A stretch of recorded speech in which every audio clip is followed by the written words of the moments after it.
My name is Mike Dowell. I'm with a company called Stay at Home Modifications, and we provide services for the elderly so that they can age in place at home safely, and primarily the reduction of falls.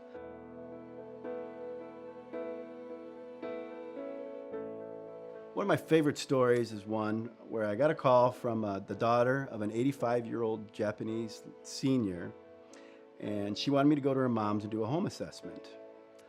Her mom had lived in the same house for 40 years and had lived alone a lot of the time now since her husband passed away. The daughter was concerned that the house was unsafe and she was at a high risk for falling. When I arrived at the house, it's your typical Kaimuki Hawaii home. I was greeted by the daughter and she showed me in, and she introduced me to her mother, Gail, and explained why I was there and what I was going to be doing. So right off I could sense that Gail was not happy with me being there, and she really didn't want me in her house. And this is a typical response. So I tried to engage her, and I explained to her what the home assessment was and how it was going to help make her house safer. She offered little eye contact and was clearly uninterested in anything I had to say. So I walked with the daughter through the house, and I made my recommendations as to reducing the fall hazards that I saw. These included typically removing throw rugs, putting in brighter lights, installing grab bars and other bathroom safety accessories, and removing loose cords throughout the house.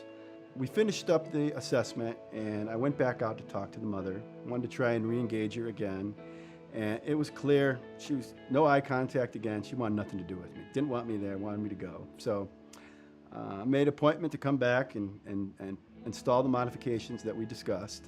And when I got there, the daughter let me in, and then to my dismay promptly left to go to work and left me alone with her mother.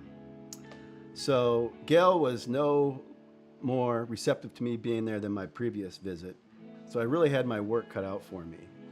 I did all the modifications that I could without having Gail's input. I put in the handrails, we taped or removed the rugs, changed the light bulbs so that they were brighter, relocated the loose cords, and put night lights where they were needed.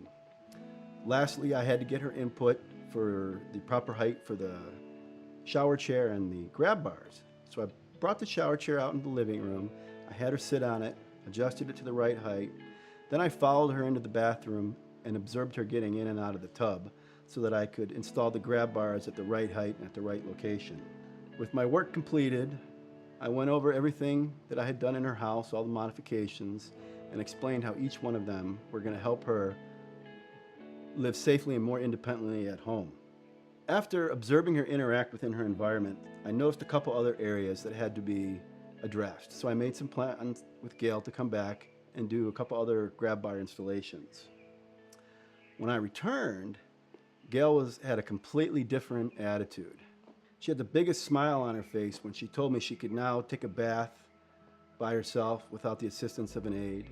She no longer feared going to the bathroom, and with the help of the night lights, she could keep off the hallway light at night. And then funny enough, I noticed that she took all the clothes off the louvers and had now hung them onto the handrail I installed last time. So I explained to her that the handrail didn't do any good if she had clothes hanging on it. And instantly she said, "I'm going to take those off and get a clothes rack." So I really saw that I had just broken through the ice. The improvements not only helped her, but it also brought a sense of relief to the daughter, who was always nervous about leaving her mom alone. The changes did not involve any major renovations or cost thousands of dollars, and the house did not look like a hospital once we were complete. In the end, it was affordable, and we achieved making the house safe and extending her ability to stay in the house that she cherished, in the community she was a part of, and around the friends and the family that she loved. I think when you're talking to someone that's hesitant on doing this type of home modifications, for whatever reason it is, it's always important to figure out the big picture and who it's going to affect. So if you fall in the bathroom, it's not just you that it's going to impact. It's going to impact everybody in your life. You have to take time off of work. You're going to have to go to the hospital. You're going to have rehab. Who's going to watch the kids? If it's a grandparent that fell, who's going to watch the kids? What's going to happen when they come back and they're still not done, and there's still a risk for them to fall. You know, it's not so much, you know, self-centered as how it affects everybody around you and the repercussions of an event like that taking place in your home.